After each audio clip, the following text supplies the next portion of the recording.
E aí precisei ficar afastado de vocês, tive que entrar no INSS, não me deixaram trabalhar. E aí o professor Gabriel assumiu as minhas aulas. Gabriel é meu amigo desde criança, nossos pais trabalharam juntos numa indústria farmacêutica lá em Resende, né? A gente se conhece há bastante tempo. E aí eu vou dar continuidade ao que ele já explicou para vocês, até para fazer uma revisão hoje a respeito das proteínas. Então eu pretendo com essa aula de hoje mostrar para vocês a função dessas proteínas, falar de hematopoese, que é a síntese das células presentes no nosso sangue. Vamos falar de uma das proteínas mais importantes do nosso corpo, os anticorpos, e comentar brevemente sobre um teste rápido utilizando anticorpos, né, que é o teste do COVID, e falar também de uma classe de proteínas muito importante para o sistema imune. É o famoso sistema complemento. Infelizmente, muitos profissionais de saúde não sabem que isso existe. Então, é parte da bioquímica, do papel da bioquímica, apresentar isso para vocês hoje como funções das proteínas no nosso organismo. Aqui eu faço a ressalva de que eu não quero que vocês decorem nada, eu preciso que vocês fiquem atentos simplesmente para interiorizarem esse conteúdo, né? Os exemplos que serão dados na aula de hoje, e podem ficar à vontade para me perguntar o que vocês quiserem durante a aula, tá? E fazer comentários também. Então vamos lá, para que servem as proteínas? Lógico que aqui a gente vai ficar de uma forma bem superficial, né? As proteínas têm muitas funções que não dá para explorar, senão a gente ficaria um semestre inteiro falando de proteínas, né? Então eu escolhi alguns casos aí para a gente discutir. As funções. Professor, Pois não? desculpa, Paula, segundo período da farmácia. Eu acho que o pessoal da minha turma ainda não entrou, porque, se eu não me engano, é 8h20 que o pessoal começa a entrar. Ah, é verdade. Começa Por isso. 8h20, né?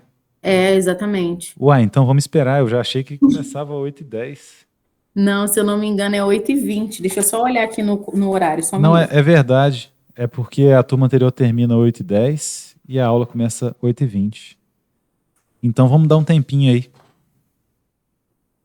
para É começar a oito h aula 20 mesmo, 8h20. Eu vou propriamente avisá-los, dita. tá? Beleza. Bom que eu vou tomar uma água ali. Uh, essa aula vai ser uma depois da outra.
Alô, galera da farmácia, já chegou todo mundo aí?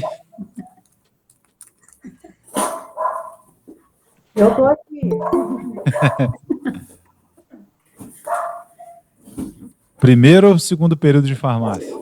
Segunda. Segundo período. Bom demais.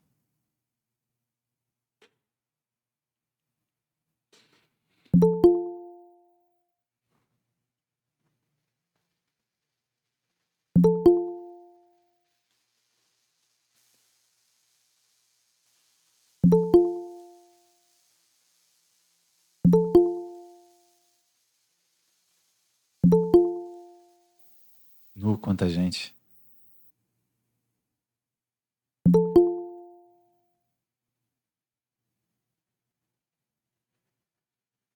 É gente demais, hein? Nossa, não posso dar nenhuma questão discursiva para vocês, não. Mais de 200 pessoas. Pode sim. Tem que ser só objetiva, poxa. Aí é bom, aí é bom. Deve ser por isso que o professor Gabriel está demorando para corrigir essas provas. Nossa, tá mesmo. E muito. Deve ser por isso. Deu questão discursiva para vocês? Boa noite, então, pessoal. Vamos desembolar nossa aula de proteínas hoje, dando continuidade ao que o professor Gabriel estava mostrando para vocês, né, na aula passada. Eu gosto de focar nisso porque as proteínas são, de fato, uma classe de moléculas muito importante. E o que a gente quer de vocês não é que vocês saiam dessa disciplina bioquímicos, mas que vocês desenvolvam um raciocínio clínico com as ferramentas disponibilizadas pela bioquímica. Fica muito mais fácil de interpretar os problemas dos nossos pacientes, os problemas de saúde, quando a gente tem essas ferramentas à mão, quando a gente sabe como funciona o nosso corpo, quando a gente sabe do que dependem as reações internas, a produção de energia do nosso corpo. Especificamente aí no caso das proteínas, é necessário que haja uma nutrição adequada para que nós consigamos sintetizar as proteínas do nosso corpo. São essenciais para o funcionamento das células, para a produção de energia nas mitocôndrias, para a produção de energia por degradação da glicose, oxidação da glicose, né? Processo denominado glicólise. Professor, Pois não? licença. Toda? O senhor pode colocar a aula para gravar, por favor? Eu uso outro esquema para gravar, eu gravo no OBS Studio e depois mando para vocês o link no YouTube. Ah, sim, tá bom, obrigada. Mas muito obrigado por lembrar. Se vocês virem a aula e não tiver com esse símbolozinho vermelho aqui, ó, é porque eu esqueci de pôr para gravar mesmo. Beleza? Beleza, obrigada. Nada. Então, dando início, a gente vai falar de proteínas. E as proteínas se envolvem, a função de muitas proteínas envolve a ligação reversível com outras moléculas. Então, gente, quando uma proteína se liga, uma enzima se liga ao seu substrato, essa ligação é reversível. Não pode ser uma ligação eterna com um substrato. Se a gente gastasse proteínas, né, para conversão, uma enzima para cada conversão de substrato existente no nosso metabolismo, a gente ia precisar se alimentar de aminoácidos o tempo todo, para cada vez sintetizar mais proteínas. Então, as proteínas possuem uma certa reversibilidade de reações de ligação quando elas se ligam aos substratos. Então, por exemplo, lá na sua célula, quando a glicose, que está na circulação sanguínea, entra na sua célula para produzir energia, então vem passando a glicose aqui na circulação sanguínea. A glicose entra na célula. Tem uma enzima, que é uma proteína, chamada hexoquinase. O que a hexoquinase faz?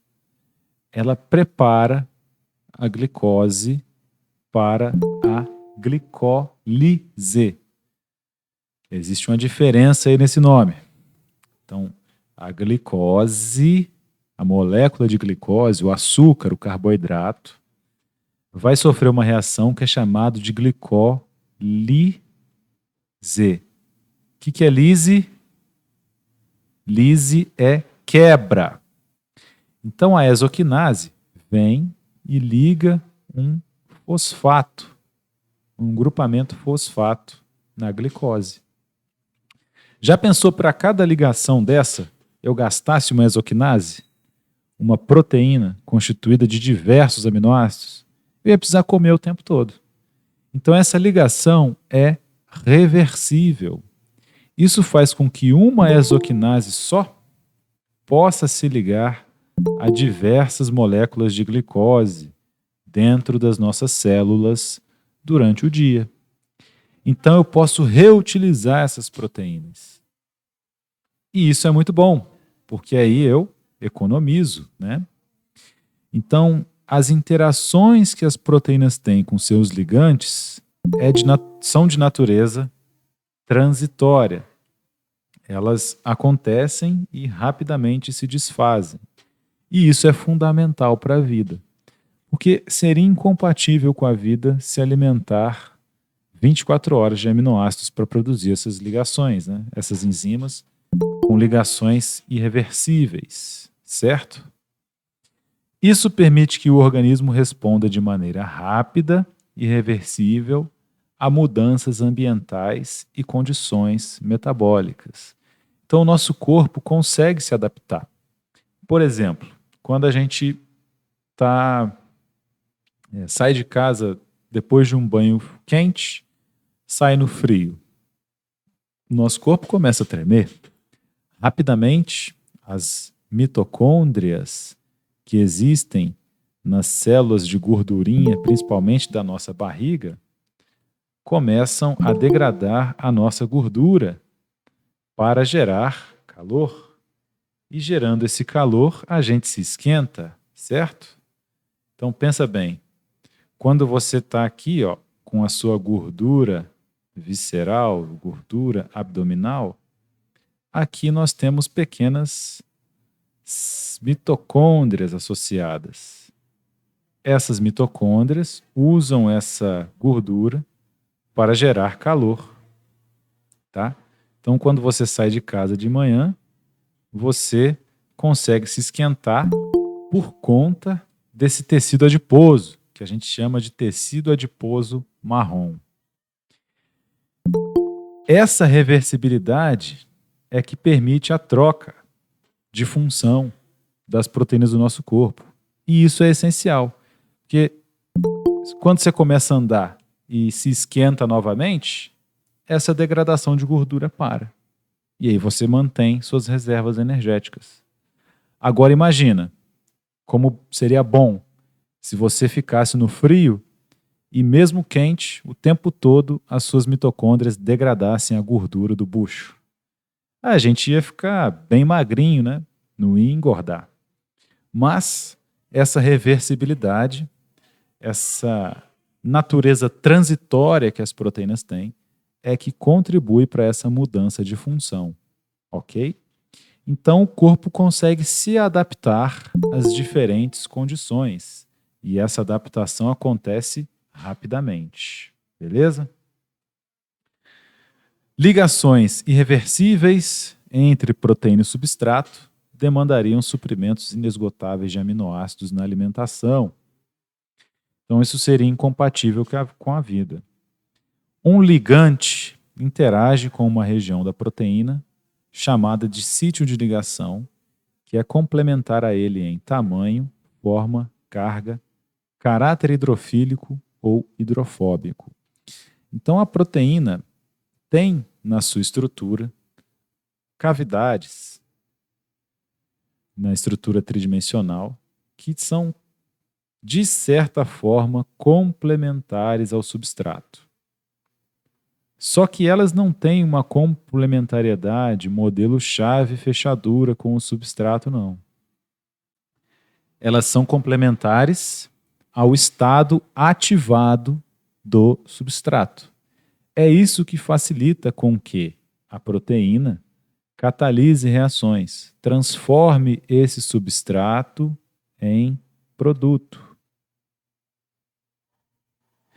Então, como que a proteína faz com que a transformação de substrato em produto seja tão mais rápida, tão mais fácil, dependa de menos energia?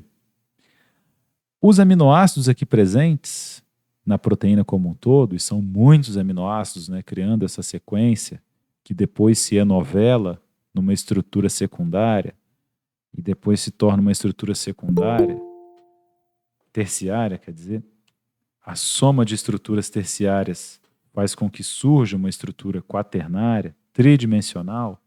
As pequenas energias que existem entre esses aminoácidos fazem com que a mudança conformacional do substrato requeira uma menor energia de ativação.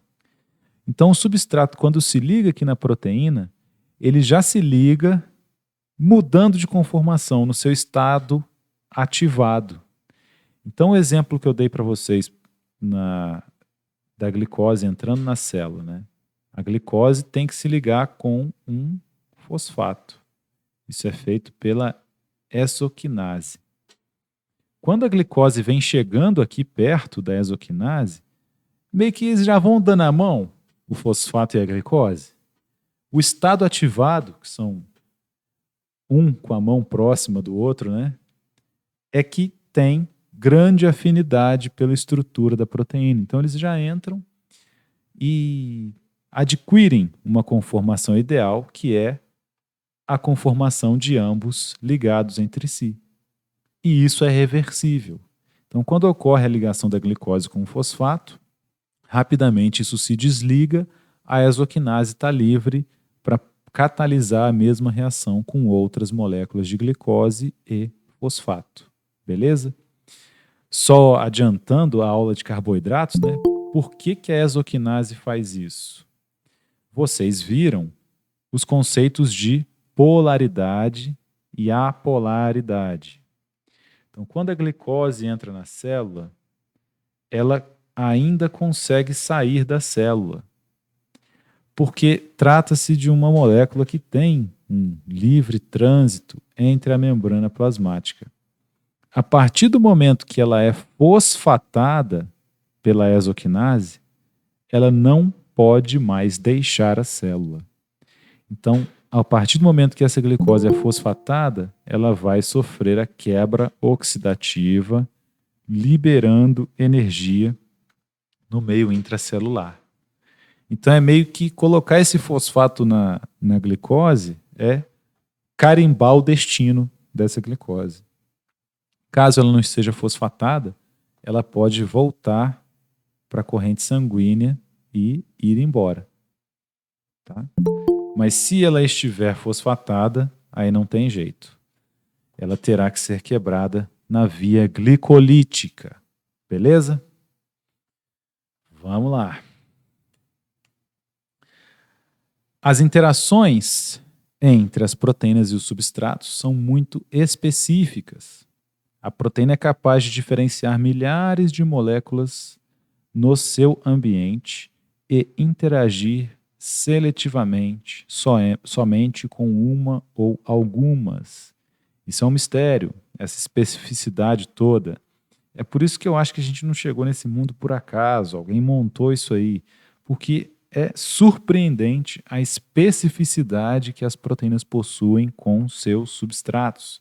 É muita organização. As proteínas são também flexíveis, como mostrei para vocês. Então, a energia de ativação, né, a energia que é utilizada para transformar, para formar uma ligação, no caso que eu mostrei para vocês aí, a glicose e o fosfato, os dois se unirem, vem de todos aqueles aminoácidos que estão por trás ali, flexibilizando a proteína, que vai, como uma mão, ligar ambas as estruturas, tá? Essa flexibilidade pode ser essencial para a função proteica. E aí entra um conceito que o professor Gabriel tratou com vocês, que é a desnaturação das proteínas. questões, variações como temperatura e pH podem desnaturar as proteínas, ou seja, fazer com que ocorram alterações na estrutura tridimensional das proteínas e, consequentemente, elas não irão interagir mais com os substratos, porque elas mudaram sua estrutura tridimensional. Então, uma febre alta. O que a febre faz com as proteínas do nosso corpo inteiro? Ela promove a desnaturação das proteínas do nosso corpo, que estão acostumadas ali com a temperatura de 36,5, 37 graus, né? E se eu tenho uma temperatura mais alta do que essa, o funcionamento das minhas células estará comprometido. Uma febre persistente, né, por mais de 3 dias, então, ela deve chamar a atenção dos responsáveis pela criança, pela pessoa. Deve procurar auxílio médico, fazer exames para saber o que está acontecendo. Porque, de fato, é um dano muito grande na estrutura das proteínas que compõem o nosso organismo. pH.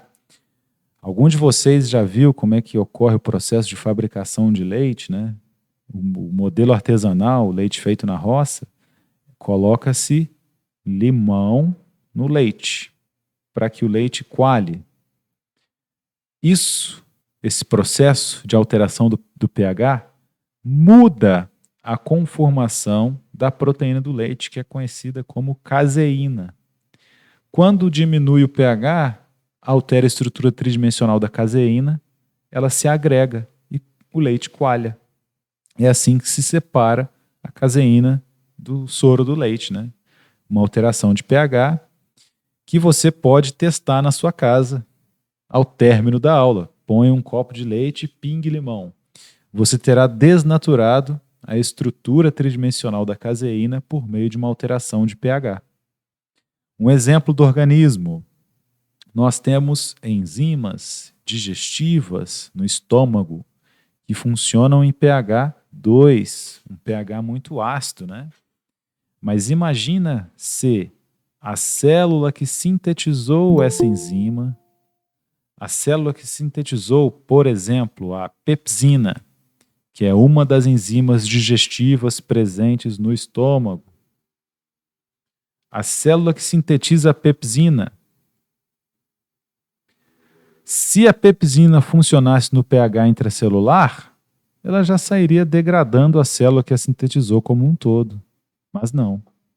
Ela é sintetizada como uma proenzima, liberada no estômago, e lá no estômago, na condição ideal de pH, pH 2, é que ela exerce sua função de digerir proteínas. Digerindo essas proteínas, ela transforma as proteínas da dieta em aminoácidos, e aí nós conseguimos absorver esses aminoácidos. Os aminoácidos são então absorvidos pelo intestino e enviados para o fígado. O fígado, ele empacota esses aminoácidos e distribui no corpo inteiro. Poxa, professor, mas por que o fígado tem que fazer isso? Imagina o alimento entrando no intestino. Os aminoácidos, que são os blocos construtores das proteínas, né? Quando são absorvidos aqui no intestino, são direcionados para o fígado, assim como todos os nutrientes, né? Por quê? Questões de polaridade, novamente. Você também pode ir na cozinha da sua casa e tentar misturar água e óleo. Você vai ver que ambos não se misturam porque a água é polar e o óleo é apolar. Alguns aminoácidos também são bem apolares. Então, eles não se dissolvem completamente no sangue. Então, se eu tivesse que, por exemplo, levar triptofano aqui do fígado, pela corrente sanguínea, até um neurônio que está lá no sistema nervoso central, lá no cérebro, para que esse neurônio faça a síntese de uma enzima, eu teria sérios problemas. Como que o... Professor, Pois não. desculpa te interromper. O senhor falou sobre o triptofano. Ah, O organismo, ele absorve o triptofano sintético que a gente sim, compra em farmácia? absorve sim. O Ah, sim, triptofano, entendi. ele é até um cofator, vamos dizer assim, ele participa na síntese da serotonina. Então ele tem sido suplementado para pessoas que têm dificuldade de dormir, Uhum. porque a serotonina está envolvida aí na regulação do sono. E é um aminoácido apolar. Como que ele chega no sistema nervoso central, então? Eu vi que teve gente que levantou a mão, eu não conhecia essa ferramenta aqui dentro do Google Meet, não, pessoal. Vocês me desculpem, desde que eu fui internado até agora, mudou bastante coisa no Google Meet. Como é que faz isso? Tem que abrir a fila? Pode falar, Rian. Qualquer coisa é só me chamar também. Não tem problema não. Não quis falar.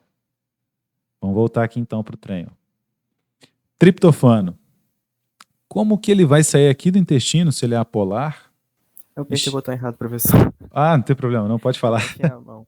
Não, é que eu ia perguntar se tinha alguma coisa a ver, porque, por exemplo, quando eu estava estudando na escola, no ensino médio, nos últimos anos, Aham. a minha professora de química acho que estava ensinando sobre questão de superfície de contato, essas coisas, e que é meio ácido, temperatura, fragmentar as coisas, aumenta a superfície de contato e aquela questão de agitação das moléculas que muda sua composição química. No caso, então, quando a gente fica resfriado que aumenta a nossa temperatura, as moléculas começam a se agitar, as proteínas elas mudam sua composição química, e ao ver que elas deixam de ser úteis para o corpo, nosso corpo, ele literalmente pega isso e elimina do seu corpo, fazendo com que você fique fraco ou com uma deficiência em algum tipo de proteína ou algo do tipo? Seria mais ou Não, menos isso? não chega a mudar a composição química, mas muda o arranjo estrutural. Mas isso faz com que ela se torne inútil ou ela... Faz com que ela se torne inútil. Ela não vai conseguir mais interagir com o seu substrato da mesma forma. Aí o corpo vai lá e elimina ela e o seu corpo fica deficiente daquela proteína em específico. Mas é só. Eu ia falar aqui. Mas é só enquanto está com febre. Passou a febre, ela se conforma, se renatura, né? Exatamente. Ah, então ela volta ao normal. Pode voltar, mas pode ser tarde demais. E aí ela perde a funcionalidade e é Se eliminada. passar muito tempo. Então tem uma chance então ela volta ao normal, dependendo da situação. Sim. Achava que quando ela mudasse, ela não tinha nenhuma outra chance de voltar ao normal. É muito importante que vocês participem, porque eu lembrei agora de outro exemplo de desnaturação de proteína. Quando você frita o ovo, a clara do ovo, não vai ficando branca? Ali é um exemplo da desnaturação das proteínas do ovo pelo calor. Então, o exemplo de pH é o leite coalhando, né? Com alteração do pH. Um exemplo de calor, que é semelhante ao da febre, é o da clara do ovo. Aí perceba como a clara do ovo é flexível, depois de esquentar, ela muda, inclusive, de coloração, mas também fica firme, fibrosa, né? Já não conseguem mais funcionar corretamente. É isso que acontece com as nossas proteínas durante a febre. Então, acaba que elas não conseguem interagir mais com o substrato, não funcionam corretamente, as reações não ocorrem, e aí o corpo vai se debilitando por completo. E aí, quando você fecha os olhos e pensa em toda a bioquímica, o mapa metabólico do organismo, todas as reações que acontecem dentro das células do sistema nervoso central, as células da medula óssea, células ósseas, sistema digestivo, sistema imune que tem que controlar a microbiota intestinal, por exemplo, isso vai criando um caos.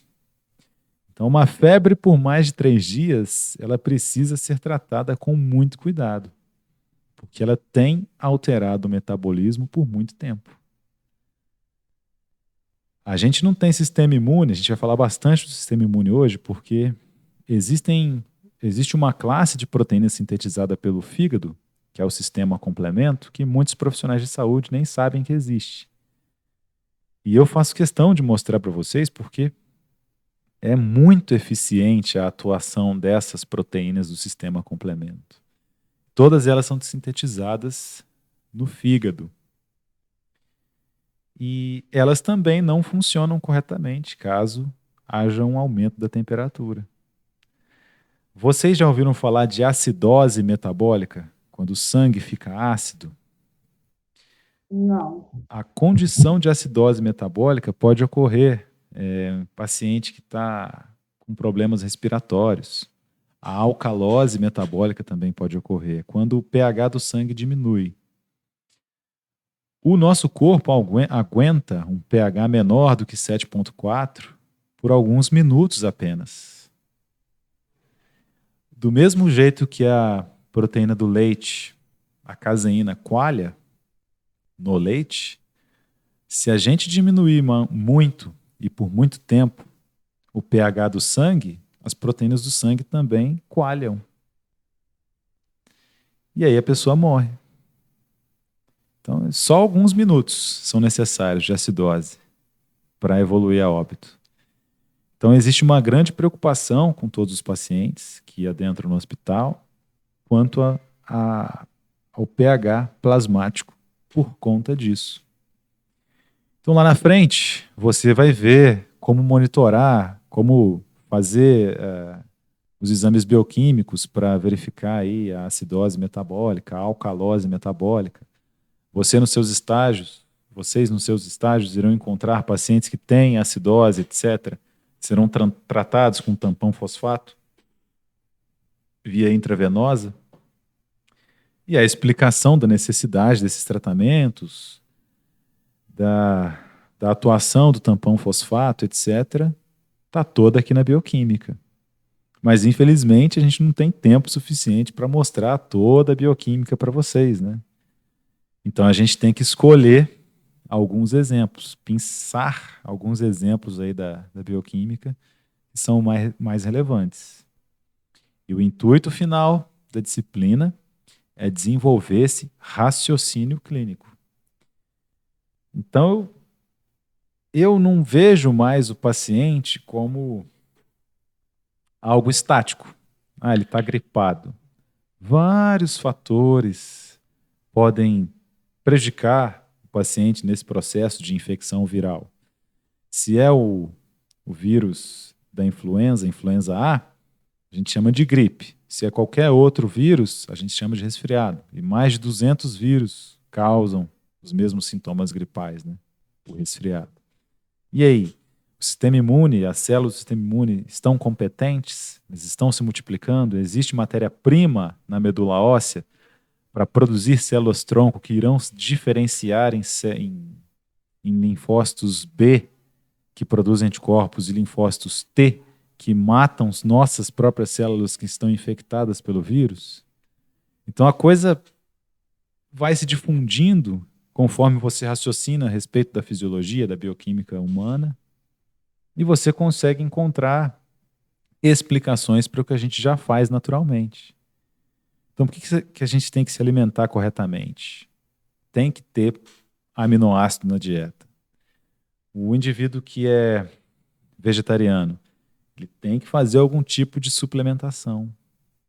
Se ele não tiver aminoácidos, como é que ele vai ter as proteínas do complemento atuando? E outras proteínas que eu vou mostrar aqui para vocês também. E agora não... Eu tive uma experiência mais ou menos do que você disse. No início do ano eu tive problemas com queda de cabelo e eu achava que era só uma questão de produtos, estresse, essas coisas, até eu começar um tratamento com uma terapeuta que também era ortomolecular e, bem, ela descobriu a partir do meu cabelo que tinha faltando muitos nutrientes, essas coisas que iam influenciar no corpo, numa questão completa. Eu falei assim, o que eu preciso fazer? Eu falei assim, de primeiro você vai ter que trocar sua alimentação por completo.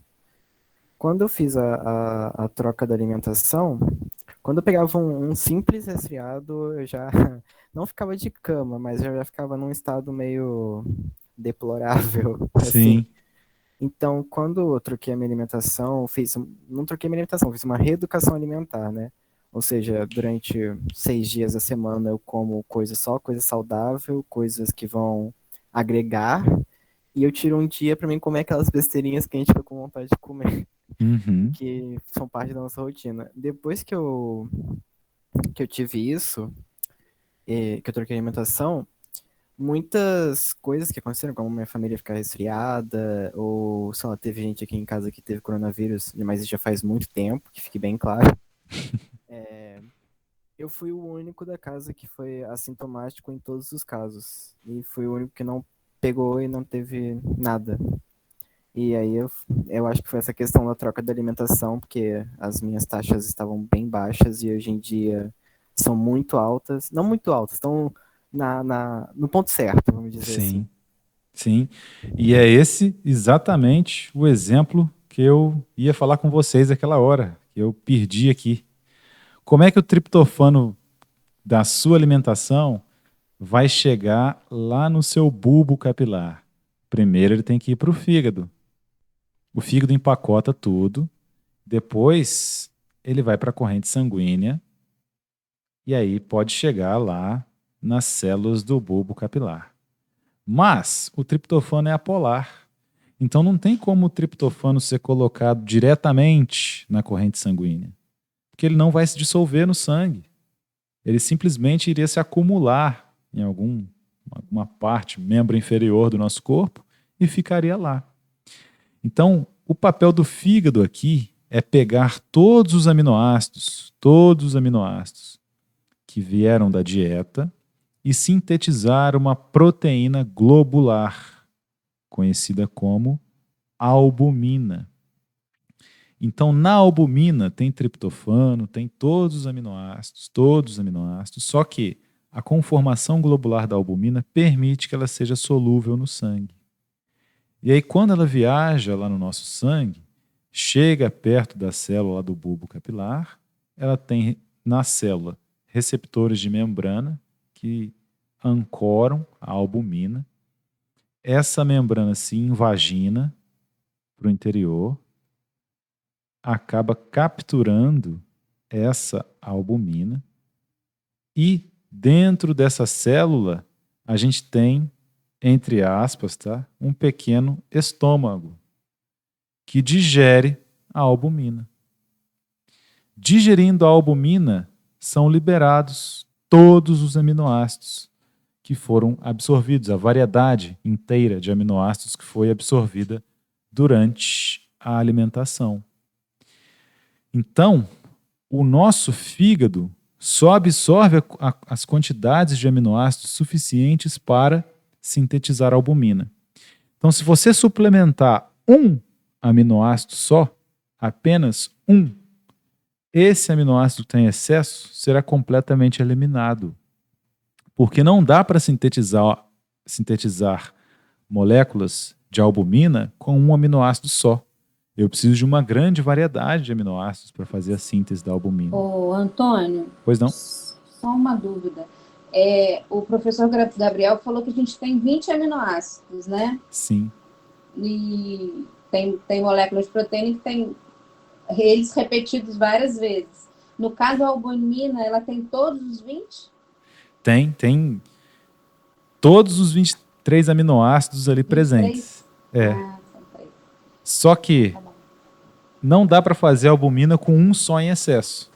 Eles estão numa porcentagem equilibrada, claro. É por isso que a absorção de aminoácidos funciona sob o princípio do tudo ou nada. Ou eu tenho todos os aminoácidos presentes, e aí consigo sintetizar moléculas de albumina, ou eu não tenho nenhum. Porque se eu tiver um excesso muito grande, não absorvo nada. Não dá para fazer albumina com um aminoácido só. Entenderam? Aí, principalmente para o pessoal que vai fazer farmacologia, né? Não só os alunos da farmácia, mas também da fisioterapia, da nutrição, que tem farmacologia. Os fármacos são absorvidos e enviados para o intestino, para o fígado, no metabolismo de primeira passagem. Por quê? Ora, todos os nutrientes que são absorvidos no intestino passam por esse metabolismo de primeira passagem. Então, os fármacos não fazem nada mais, nada menos do que acompanhar os nutrientes. Aqui no fígado, os fármacos se ligam à albumina. Ligados à albumina, eles são distribuídos pelo corpo inteiro, porque a albumina vai para o corpo inteiro servir como fonte de aminoácidos para as células. Beleza?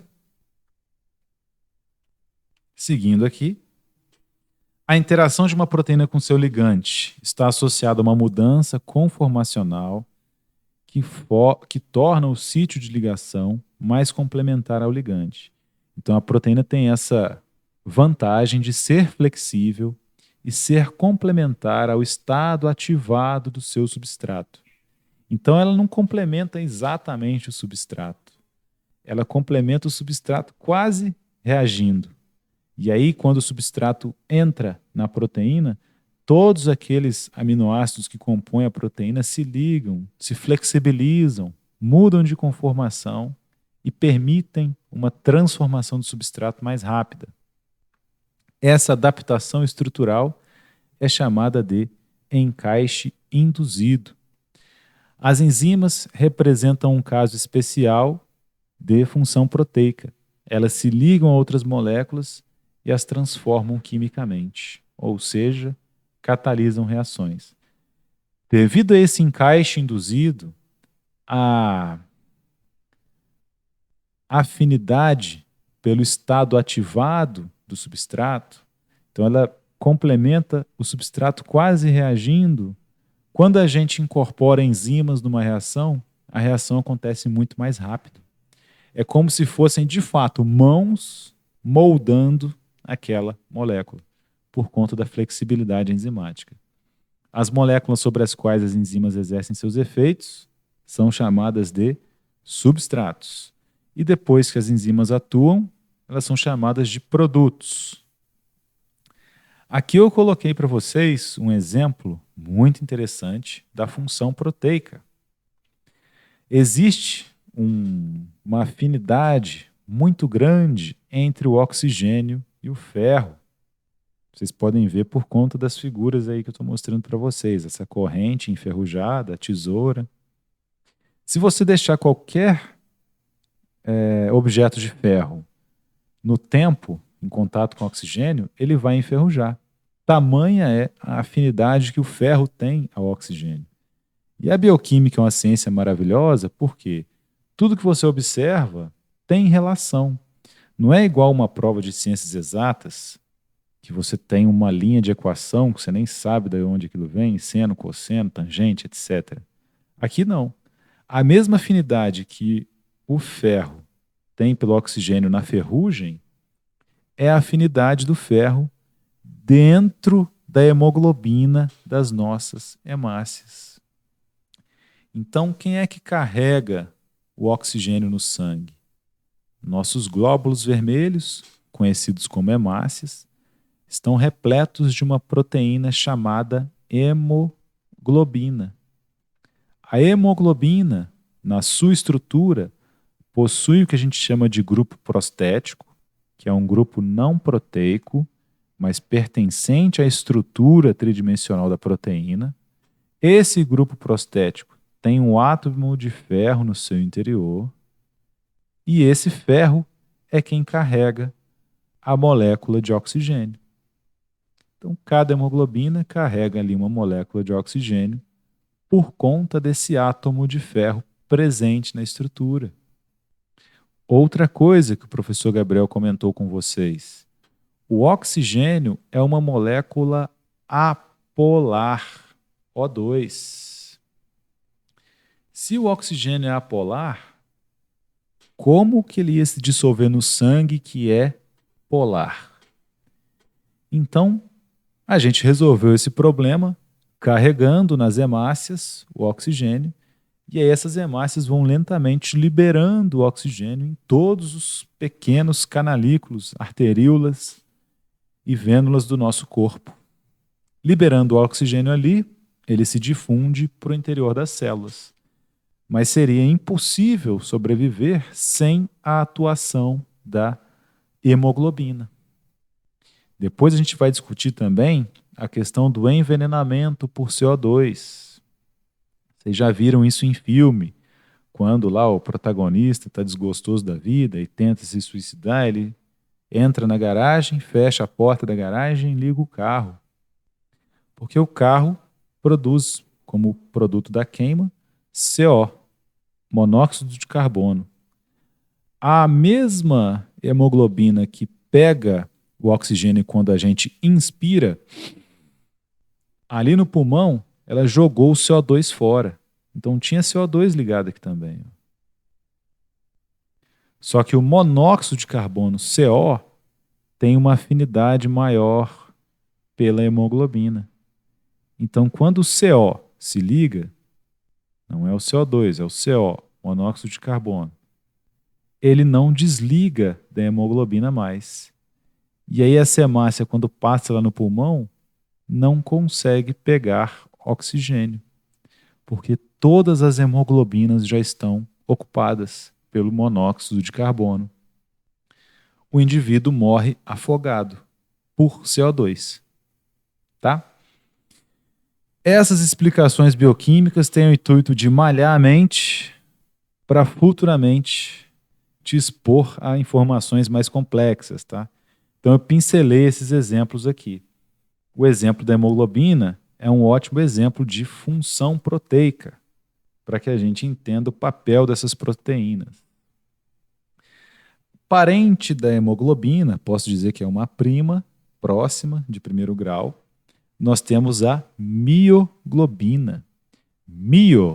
Esse sufixo mio indica músculo. Então quer dizer que é uma globina presente no músculo.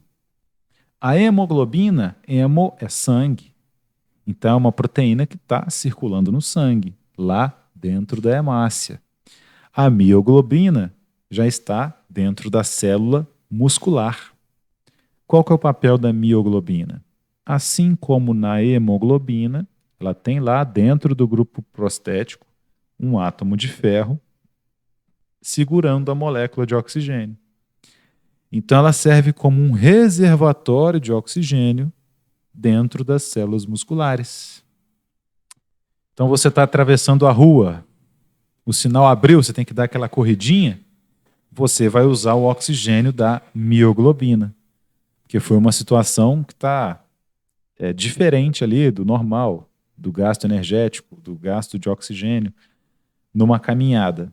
Precisou executar movimentos mais drásticos com os músculos, o oxigênio da mioglobina será destinado para as células.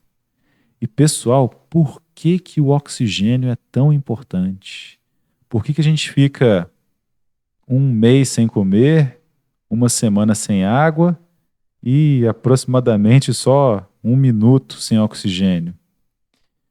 Porque o oxigênio é o aceptor final de elétrons da camada de elétrons mitocondrial.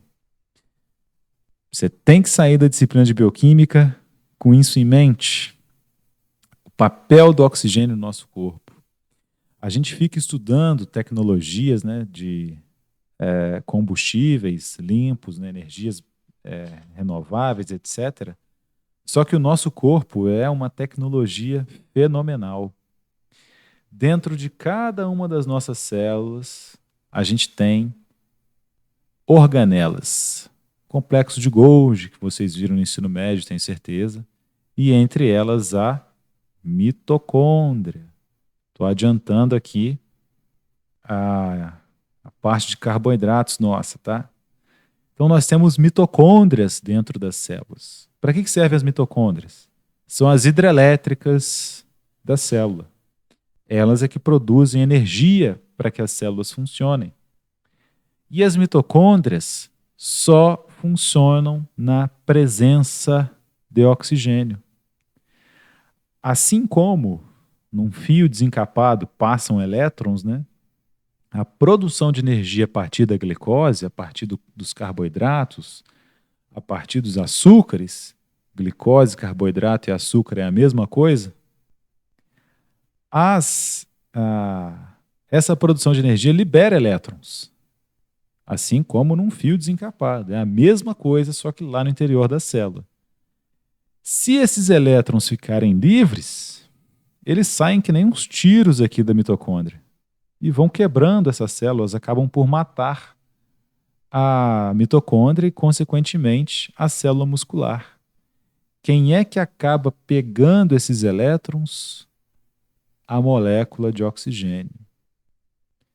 Por pegar esses elétrons, a gente diz que o oxigênio é o aceptor final de elétrons da cadeia de transporte de elétrons mitocondrial. Quando a molécula de oxigênio pega esses elétrons, ele se torna 2 moléculas de água. Então, olha que geração de energia fenomenal.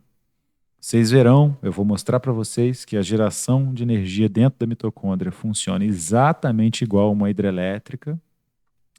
E o produto do processo de produção de energia a partir da glicose são 2 moléculas de água. Ok? O produto total, né? A gente tem uma etapa de produção de energia que acontece no citoplasma das células, que produz o lactato. E quando existe oxigênio na célula, o piruvato que é produzido vai para a mitocôndria e aí gera mais uma quantidade absurda de energia e o produto são essas 2 moléculas de água. Ok? Então, a mioglobina está aqui na célula muscular guardando oxigênio para quem?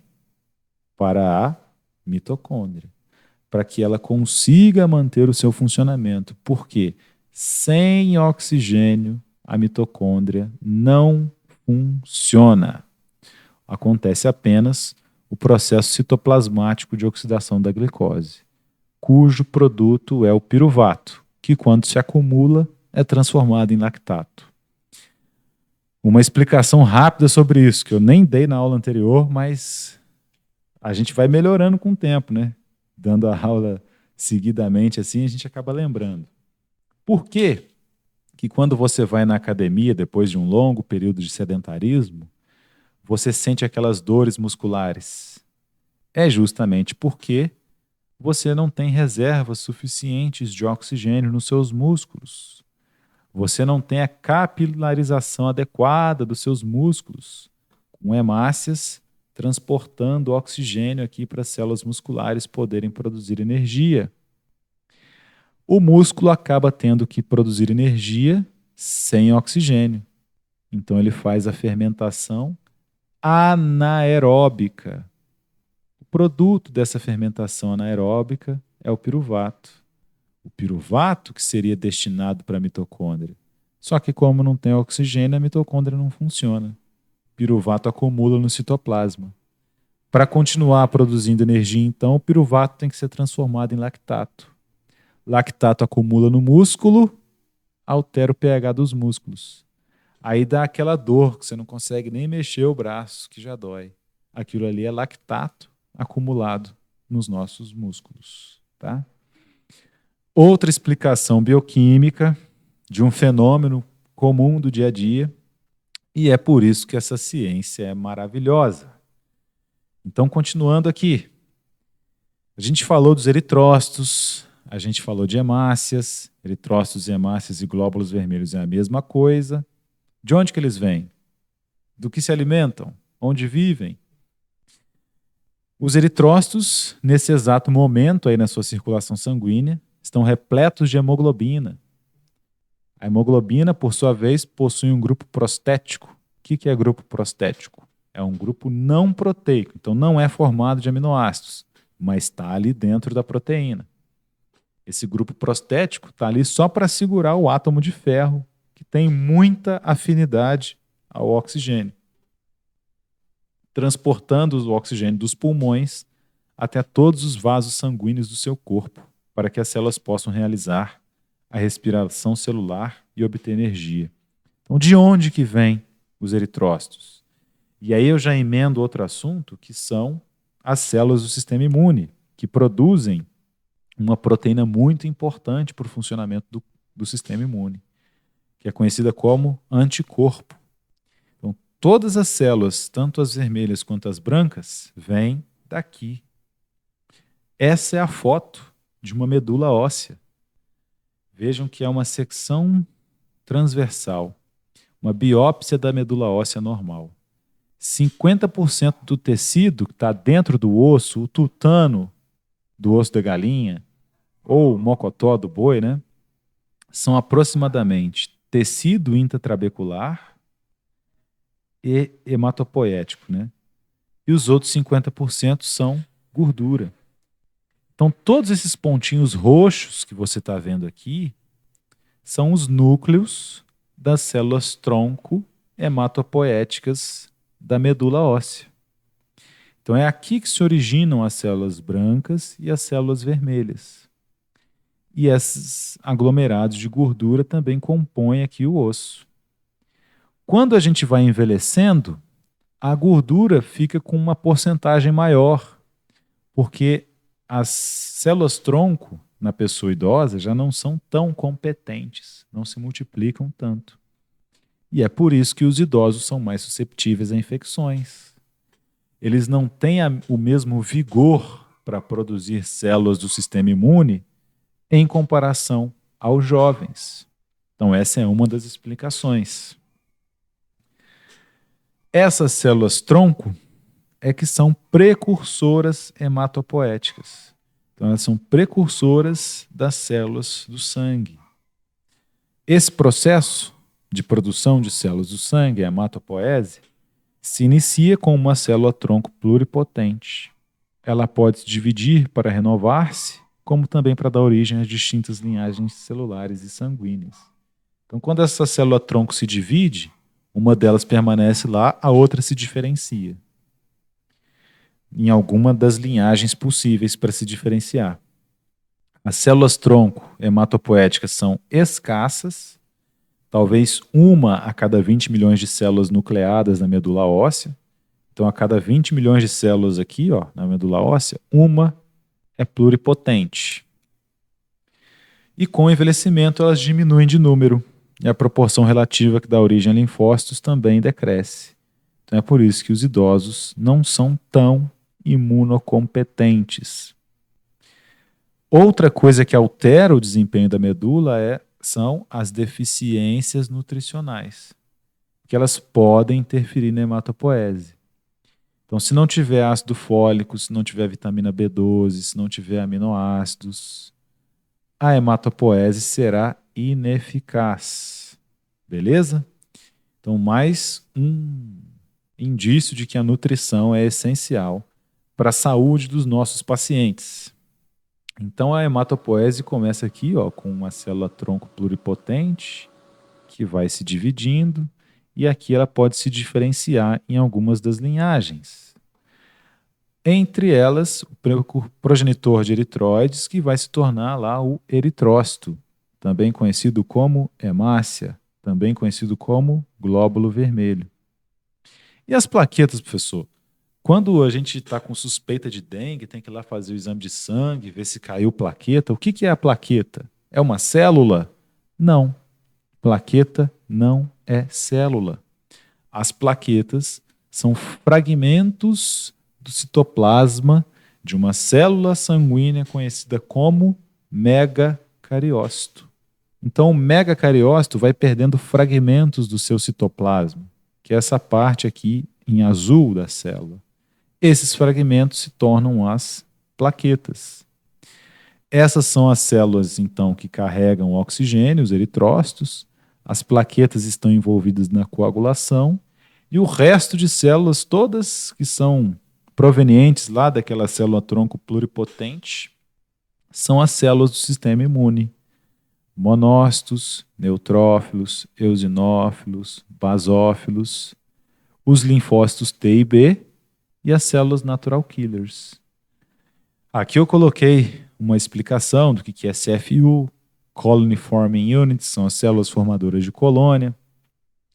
Traduzi cada um desses nomes para vocês, não precisa decorar isso aqui, é só para você entender a aula posteriormente, pode fazer uma fixação, mas não é necessário guardar isso para a prova, você só precisa saber que existe. E aqui mais um resumão de todas essas células, principalmente as células do sistema imune, que estão aqui, ó, e as células do sangue. Por isso que está aqui em vermelho, eritrócitos, glóbulos vermelhos, e as plaquetas em amarelo, tá? Então essas são as células presentes ali no sangue, que estão relacionadas com transporte de oxigênio e coagulação, e as demais células do sistema imune. E aí eu queria falar mais especificamente, nesse assunto função proteica, da hemoglobina. A hemoglobina sofre uma mudança estrutural quando se liga ao oxigênio. Lembra do exemplo do CO2, do CO que eu falei para vocês? Hora de discutir isso novamente e fazer uma fixação também. Então, quando a hemoglobina se liga, aquele átomo de ferro dentro da hemoglobina se liga ao oxigênio, ela tem uma mudança estrutural. Ela se adequa ao oxigênio ali. Só que essa afinidade é reversível. Depois esse oxigênio se desliga quando a hemácia está lá no interior do nosso corpo. A mesma coisa acontece com o CO2. A hemoglobina captura o CO2 lá no interior do nosso corpo e quando ele chega no pulmão, essa afinidade reversível faz com que libere o CO2 e pegue o oxigênio do ar, tá? O monóxido de carbono não funciona assim. Ele é um assassino furtivo, porque ele é um gás incolor, inodoro e responsável por mais da metade de todas as mortes por envenenamento no mundo. Ele possui uma afinidade pela hemoglobina quase 250 vezes maior que a do oxigênio. Então, quando o monóxido de carbono se liga à hemoglobina, isso se torna uma ligação quase que irreversível. E aí o indivíduo começa a respirar e não consegue achar o oxigênio, porque toda a sua hemoglobina está com uma molécula de monóxido de carbono conectada ao átomo de ferro. É como se ele estivesse afogado. A forte ligação do monóxido de carbono à hemoglobina indica que a carboxihemoglobina pode se acumular ao longo do tempo, chegando a 60%. Então, 60% da hemoglobina circulante se torna uma carboxihemoglobina. E, nesse momento, há uma grande chance de óbito. Ô, professor, Pois não? só uma dúvida. Então, aquela história de que quando a gente entra dentro do carro, fica respirando gás carbônico ali, a gente não é porque acaba o oxigênio, não, porque a gente acha que acabou o oxigênio. Sim. Mas não é no caso, então. Não, é porque o monóxido de carbono se liga à hemoglobina. Hemoglobina. Então, continua tendo oxigênio, mas como ele tem preferência ao monóxido, ele pega só o monóxido e deixa lá na hemoglobina. Na hora que a hemoglobina que está ligada ao monóxido de carbono se encontra com o oxigênio lá no pulmão, não ocorre a ligação. Porque já está ligado no outro. Entope ali o local de ligação e aí ninguém consegue mais respirar. Por isso que o monóxido de carbono é um assassino furtivo. E aqui, mais especificamente, no caso da anemia falciforme, a gente vai ver o que provoca a anemia falciforme, né? Que também está relacionada com a hemoglobina. Certamente vocês já ouviram falar dessa doença, da anemia falciforme. E eu vou abrir um parênteses aqui para mostrar como é que funciona a síntese proteica, a síntese da hemoglobina, que o professor Gabriel com certeza já falou com vocês a respeito. Então nós temos lá a hemácia. Só que aqui é uma hemácia jovem, ela ainda tem o núcleo. Então a gente chama de eritroblasto. Blasto se refere a toda célula jovem no nosso organismo. E eu não falei que o nome da hemácia também pode ser eritrócito. Então, a hemácia jovem com núcleo é chamada de eritroblasto. Isso é tema da próxima aula, mas eu já vou adiantar para vocês agora para a gente já ir fazendo essa fixação. Dentro do núcleo de todas as células tem o DNA. O DNA é uma fita que serve como molde para a síntese proteica. Essa fita de DNA, ela é aberta lá no núcleo e é feito um molde dessa fita, que é conhecido como RNA mensageiro. Então, a partir do DNA é feito o RNA. O RNA sai do núcleo da célula e se encontra com o ribossomo, que é outra organela citoplasmática, assim como a mitocôndria, que nós comentamos anteriormente. Por que tem esse nome organela, professor? Que nome estranho. É porque é como se fossem os órgãos da célula. A gente não tem lá o fígado, o pulmão, o intestino? Então, esses são os pequenos órgãos da célula. E aí a gente chama de organelas. Quando esse RNA mensageiro se encontra com o ribossomo, o RNA mensageiro é lido. Então ele passa pelo ribossomo. Do mesmo jeito que uma impressora que está engolindo um papel, vamos dizer assim. E aí, com o auxílio do RNA transportador, o RNA transportador entrega aminoácidos aqui para o ribossomo. O ribossomo vai, então, sintetizando a proteína. Então, ele vai pegando, lendo o RNA mensageiro, cada parte desse RNA mensageiro corresponde a um RNA transportador diferente, com um aminoácido diferente. E aí o ribossomo vai sintetizando essa proteína. Fica parecendo um colar de pérolas. E aí depois, esse colar de pérolas, né, vários aminoácidos conectados um ao outro, se dobra sobre si mesmo e cria uma estrutura tridimensional. Se eu mudar um aminoácido de lugar, um aminoácido, na estrutura da hemoglobina, o indivíduo desenvolve a anemia falciforme. Por quê? Esse único e simples aminoácido diferente na estrutura provoca uma mudança na estrutura tridimensional da hemoglobina. E aí, quando essa hemoglobina se desliga do oxigênio, ela sofre uma mudança conformacional que a torna fibrosa. E todas essas hemoglobinas ali, dentro da hemácia, com essa característica fibrosa, mudando a sua estrutura tridimensional, fazem com que a hemácia fique com esse formato de foice. Daí que vem o nome anemia falciforme. Então, por que existe a anemia falciforme? Porque mudou um aminoácido na sequência de aminoácidos da hemoglobina. De onde que vem essa mudança, professor? Essa mudança está lá no DNA do indivíduo. Porque o DNA foi usado como molde para produzir esse RNA. O RNA foi usado como mapa para sintetizar a proteína. E a proteína está numa configuração inadequada, tem um componente ali que não deveria estar, é um problema genético. Passa de pai para filho, porque ele está lá no DNA da pessoa, do indivíduo. Ok? Simples, né?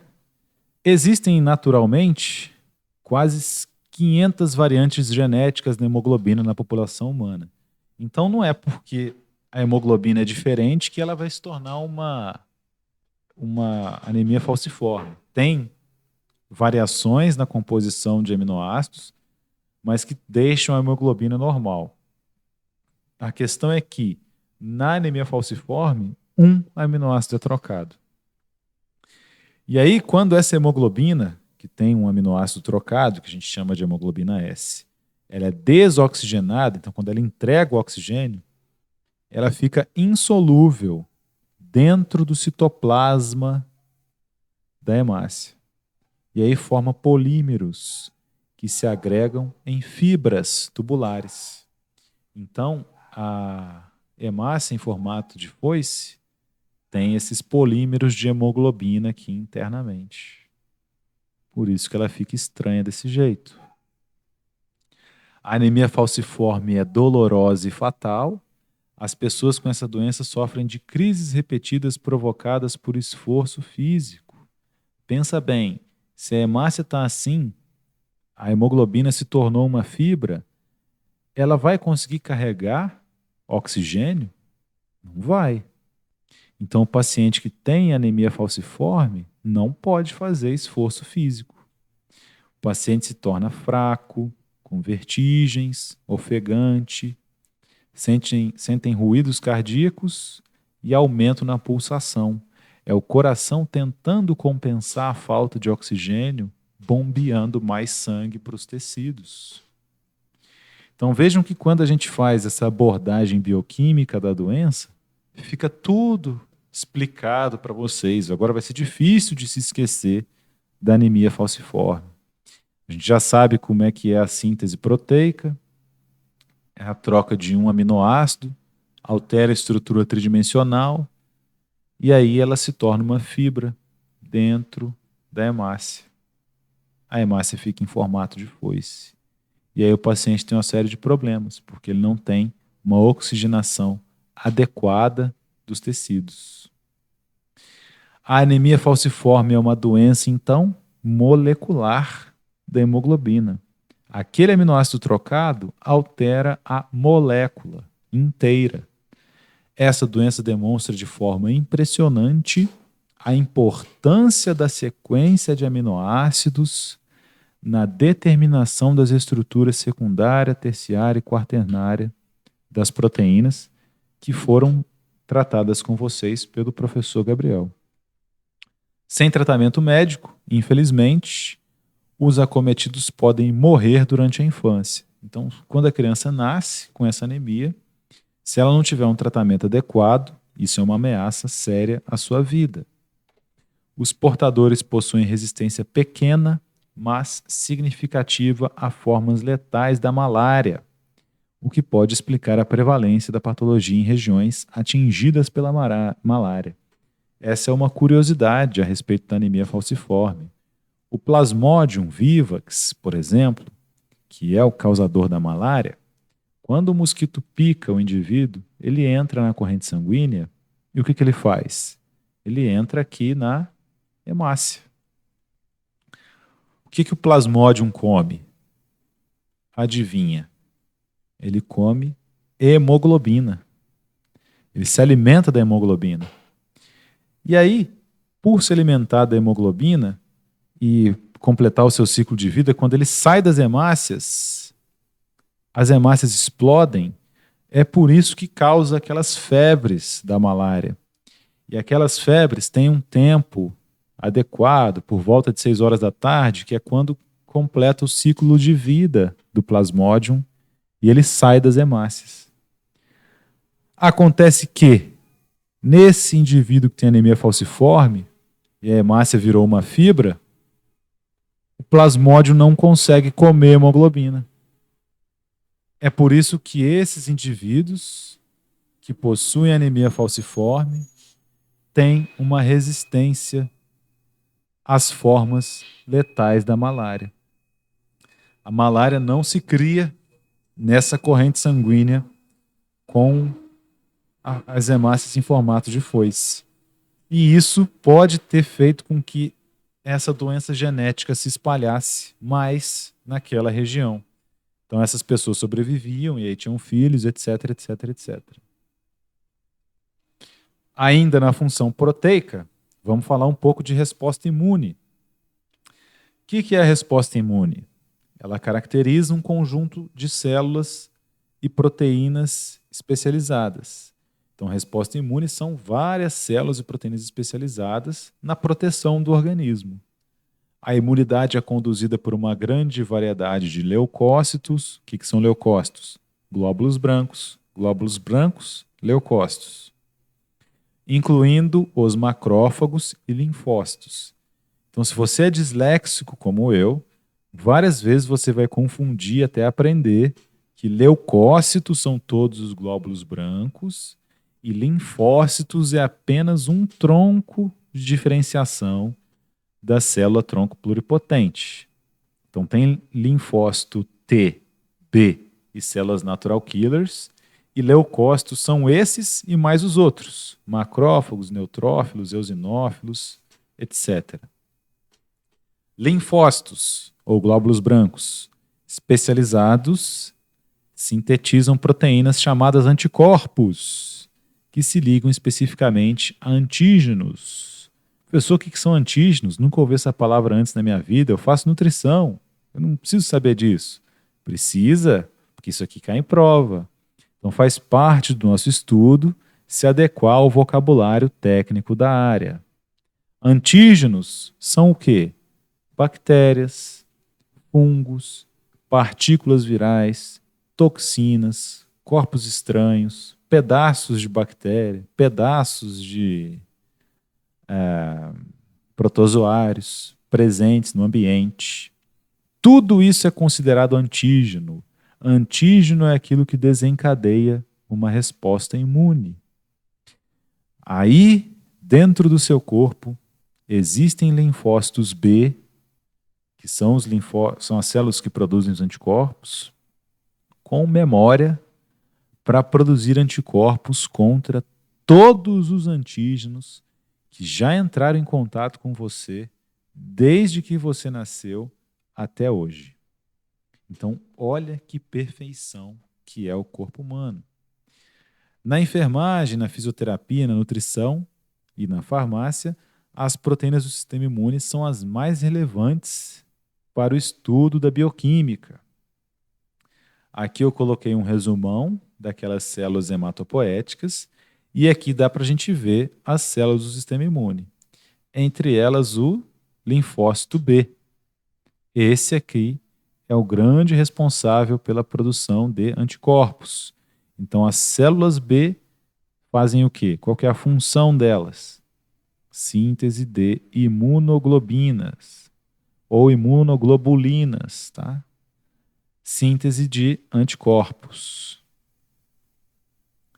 E essa é a estrutura do anticorpo. Ele tem um fragmento que é considerado fragmento constante, que é comum a todos os anticorpos. Todos os anticorpos têm isso aqui. E qual que é a parte que liga com o antígeno? É o domínio variável. Então, aqui no domínio variável é que tem uma estrutura proteica que complementa as partes dos antígenos, seja um vírus, um rabo de flagelo, um cotoco de protozoário, uma bactéria. Aqui é que está a complementariedade a todos os antígenos que passaram por você ao longo da sua vida. Beleza?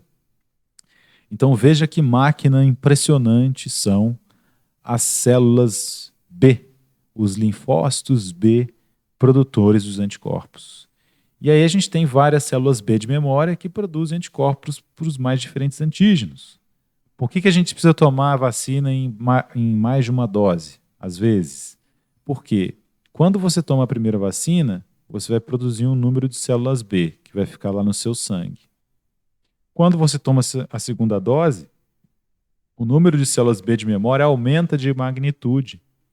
Então, caso você entre em contato com o antígeno nesse momento, você vai conseguir produzir muito mais anticorpos para combater esse antígeno. Então, é por isso que existem mais doses para uma determinada vacina. Tá? Essa é a imagem do E anticorpo. quando a vacina, por exemplo, desculpa, e Pode quando a falar. vacina, por exemplo, do coronavírus, tem algumas que são 2 doses e tem uma que é uma dose única. No caso, essa aqui, a dose única, ela teria uma porcentagem maior ou algo do tipo, ou não se difere, ou ela tem uma reação diferente no corpo? Tudo depende do potencial imunogênico da vacina, do número de células B de memória que ela consegue induzir. Essas vacinas estão todas experimentais ainda e a gente percebe uma certa confusão. Primeiro que vacina mesmo é a Coronavac, que ela é feita com o vírus. As demais que usam RNA podem ser enquadradas como terapia gênica, porque esse RNA vai usar a nossa maquinaria celular para produzir a proteína viral, que aí vai ser alvo do sistema imune. E eu acho que aquela que é dose única, se não me engano é a Pfizer, pelos testes feitos, eles devem ter verificado naquele momento que apenas uma dose era capaz de produzir um número seguro de células B de memória. Agora, as demais já precisaram de mais doses, né? Segundo o que consta, vai ter a terceira dose da Coronavac, provavelmente uma quarta dose, talvez. Cada dose aumenta a magnitude da resposta imune. Essa é a função das vacinas. Beleza? Opa, errei. Então, essa aqui é a foto do anticorpo. Mas como é que ele seria mais ou menos na realidade? É isso aqui, ó. Então, essas perninhas que estão aqui retangulares para vocês são aminoácidos. São aminoácidos ligados por ligações peptídicas. E vejam como essa proteína é flexível, né? Os domínios variáveis aqui, ó, podem se movimentar como braços, se ligando aos antígenos. Tá? E aqui, uma demonstração rápida da aplicação dos anticorpos, né? Justamente no teste rápido para a detecção do coronavírus. É um teste imunocromatográfico, talvez algum de vocês tenha feito. Ele é capaz de detectar IgG ou IgM. IgM costuma ser o primeiro anticorpo feito contra um antígeno. Então, quando é a primeira vez que o indivíduo entra em contato com o antígeno, ele produz IgM. E IgG já indica que houve um contato anterior. Foram células de memória de longo prazo que produziram aquelas imunoglobulinas contra o antígeno, tá? Então, se o indivíduo tiver IgM, primeira vez. Se for IgG, segunda, terceira, quarta, 10ª vez que esse indivíduo entrou em contato com o vírus. Como é que é feito, então, esse teste imunocromatográfico? É coletado sangue, o sangue coletado é colocado numa porção adequada do teste, e aí esse sangue vai ser capilarizado pela cromatografia a partir da introdução desse diluente. Então, quando esse diluente que está aqui entra no sistema, ele vai se perfundindo até encontrar com o sangue que está aqui nesse compartimento. No que ele encontra com o sangue, ele vai lavando o sangue. E aí, nessa porção aqui, escrito G, tem algo que é muito semelhante ao próprio antígeno. Vamos dizer que tem uma proteína spike do coronavírus ali. Exatamente igual à proteína spike. Se você tiver anticorpos no seu sangue que foram feitos contra a proteína spike, o que vai acontecer? Os anticorpos do seu sangue vão se ligar ali na proteína spike. Aqui em G. Se você tiver IgG. Né?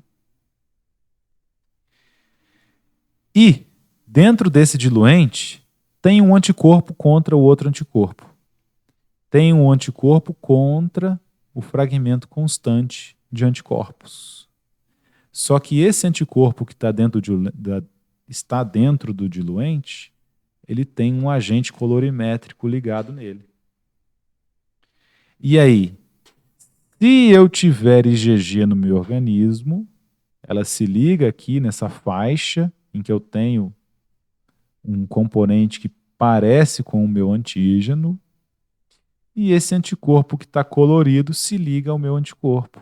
E aí surge uma coloração aqui em G. Eu também tenho que verificar o controle do teste. Ele também tem que dar positivo. No controle do teste tem um fragmento constante de anticorpo, semelhante a esse, em que o meu agente colorimétrico tem que se ligar sempre que eu realizo o teste. Isso indica que o teste está funcionando. Então vejam como é que a bioquímica explica para a gente, tintim por tintim, o funcionamento do teste imunocromatográfico que todo mundo está fazendo, mas ninguém sabe como é que funciona. Baseado numa tecnologia envolvendo proteínas. Pode falar. Professor, por que tem gente que tomou o Coronavac e não produziu anticorpos, nem IgG nem IgM? Eu não sei te dizer.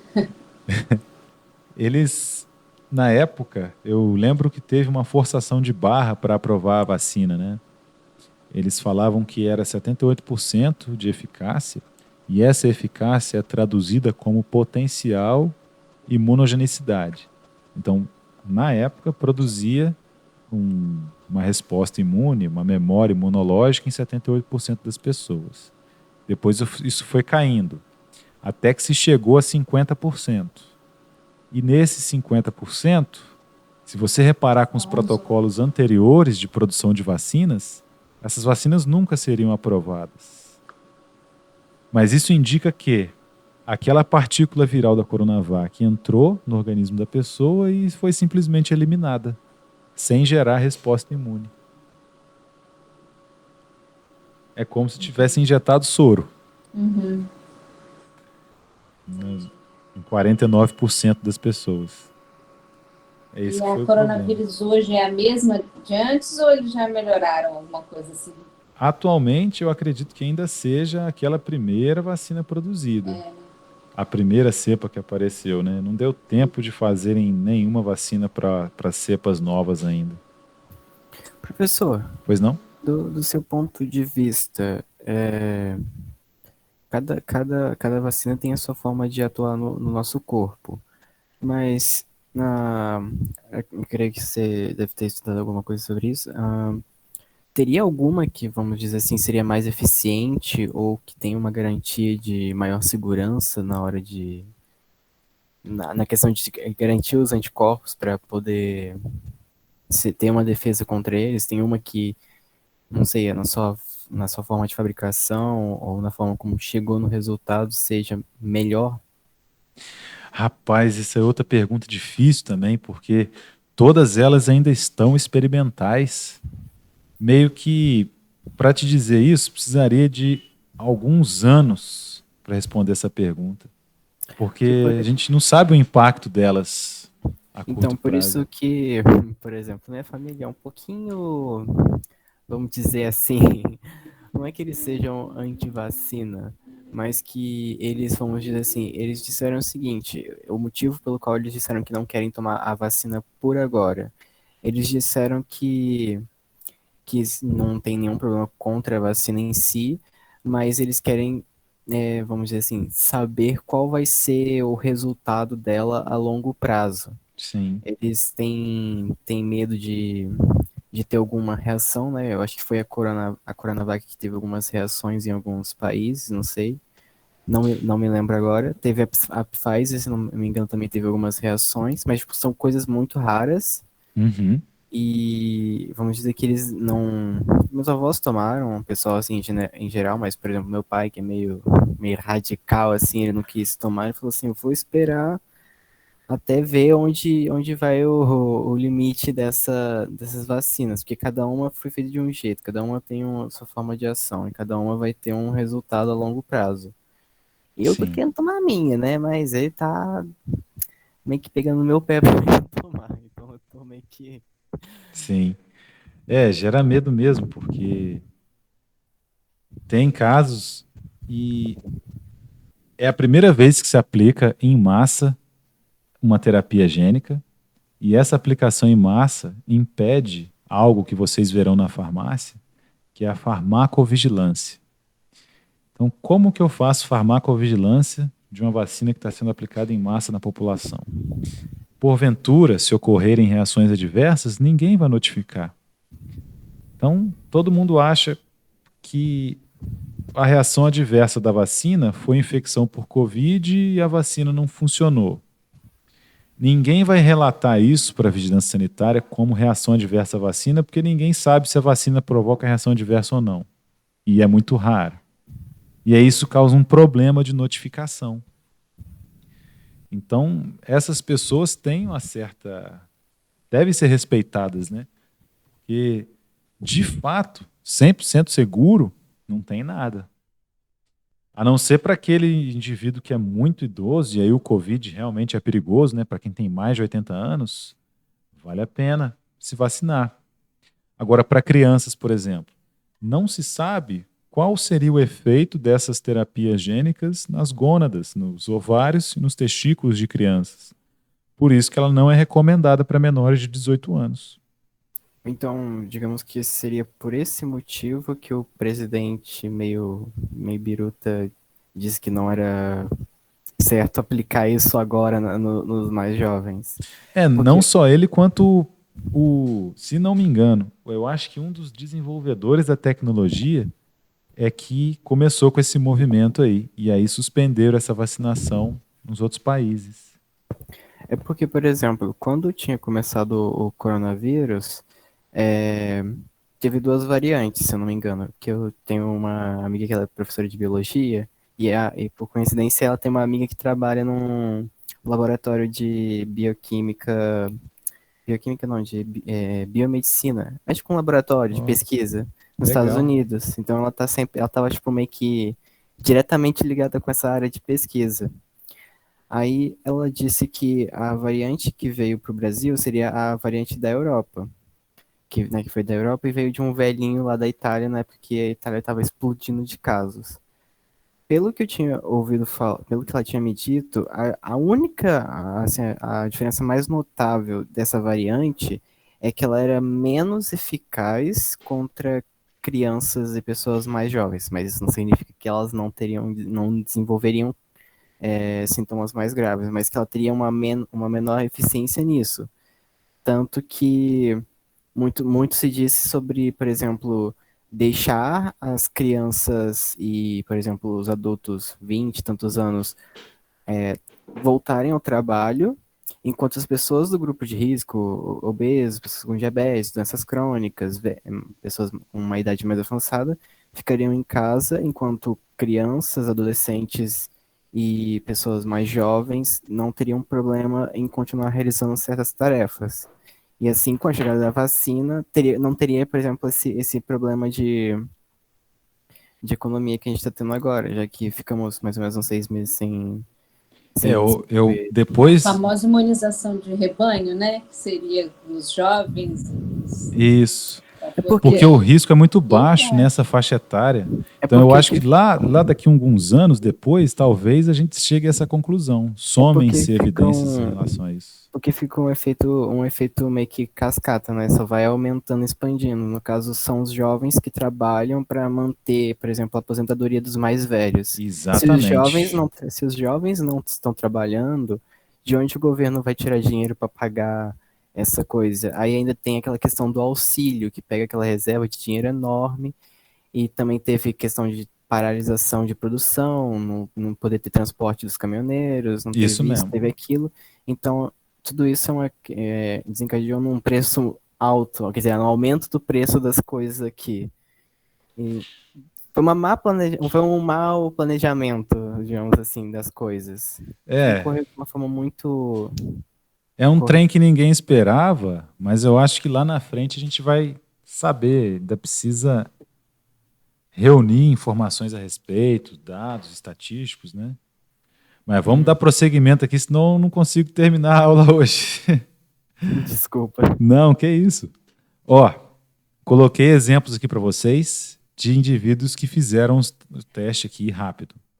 Então, quando você for fazer esse teste lá com seus pacientes, e esse teste vai ser corriqueiro, o Covid vai estar presente para sempre na nossa vida, né? A partir de agora, do ano passado. Então, se esse indivíduo fizer o teste e aparecer a faixa no M e no controle, quer dizer que ele tem IgM. Se ele fizer e não aparecer a faixa no G, ele tinha então apenas IgM. Isso indica que é a primeira vez que ele entrou em contato com o vírus. Isso passa no jornal direto, o pessoal explica isso mais ou menos meia boca e ninguém entende nada. Então, por isso que eu trouxe isso para vocês aqui. Vocês precisam saber disso. Uma outra pessoa, ó, ele não teve IgM, teve os controles direitinho, beleza, e apareceu no IgG, ou seja, já pode ser a segunda, terceira, quarta, quinta, sexta, 10ª vez que ele entra em contato com esse antígeno. Ô, Antônio, Pois não? pode-se dizer então que se ele tem o IgM, ele está com Covid. E se ele tem o IgG, ele já teve Covid, é isso? Não, Não? o IgM pode indicar que ele apenas entrou em contato recentemente, mas ele não necessariamente está apresentando o vírus naquele momento. Mas há uma grande chance de que ele esteja com o vírus naquele momento. É que a janela imunológica demora um certo tempo. O que é a janela imunológica? É o tempo que passa até que você produza anticorpos. Então, se é a primeira vez que o indivíduo entra em contato, ele pode demorar talvez 2 semanas para produzir IgM. E nesse tempo ele já pode ter se curado sozinho. Entendeu? Então não indica necessariamente que esse paciente aqui está com um vírus, que tem IgM. Esse outro aqui, ó, que apresenta a faixa no M, IgM e IgG, ele está na fase transitória entre uma imunidade de curta duração para uma imunidade de memória. Então ainda tem IgM circulante e começa a apresentar IgG. Esse outro aqui é o não reagente, porque não apareceu nada em ninguém, só apareceu nos controles. E se você fizer o teste e não aparecer a faixa dos controles, nem de ninguém, ou aparecer IgM, IgG, mas não aparecer nos controles, é necessário refazer, porque os controles têm que aparecer. A letra C aqui é de controle, né? Então a faixa C tem que estar preenchida em todos os testes válidos. Beleza? O que quer dizer esse controle? Controle é o que indica que o reagente colorimétrico está funcionando. Tá. Então, o anticorpo que tem o agente colorimétrico em roxo, ele vai se ligar no seu anticorpo contra o COVID, porque o seu anticorpo contra o COVID está ligado ali na proteína spike, por exemplo. E lá no controle, eu tenho uma estrutura semelhante ao fragmento constante do anticorpo. Então, o anticorpo colorimétrico tem que se ligar a ele também. Então, recapitulando, quando dá IgM, quer dizer que é o seu primeiro contato com o vírus, e ele pode estar no seu organismo, ou ele esteve em determinado momento e... Ele esteve em um determinado momento, não necessariamente, e muito provavelmente ele não estará quando você detectar ali o IgM. O IgG quer dizer que você é a segunda vez, terceira vez que você teve contato com ele. Isso. E quando tá nos dois, seria... A etapa transitória entre um e outro. O paciente teve contato, mas ele já conseguiu produzir algumas células de memória capazes de sintetizar IgG. Ah, então IgG seria aquela questão de... Como posso dizer? Seria também relacionada à criação de anticorpo? IgM e IgG são anticorpos. Ah, tá. Só que IgM é produzida quando é um primeiro contato, é recente, e IgG é uma memória longa, de longa duração. Ah, Então, por exemplo, ok. todos os antígenos que entraram em contato contigo até hoje na sua vida, eles têm uma IgG para eles. E quando não tem nenhum dos dois, quer dizer que você está livre. Quando não tem nenhum dos dois, quer dizer que não tem uma taxa capaz de ser quantificada por esse teste circulando no sangue. Então, muito provavelmente, você não foi afetado por esse vírus. E aí volto na questão de janela imunológica. O cara foi afetado pelo vírus uma semana atrás. Aí que ele vai apresentar IgG ou IgM 2 semanas atrás. Então, é por isso que esse teste aqui não substitui o PCR. O PCR entra com um conhecimento que a gente vai ver posteriormente durante a aula, que é a questão do RNA. Ele detecta o RNA do vírus. Então, o PCR consegue identificar se o vírus está presente naquele momento no nariz da pessoa.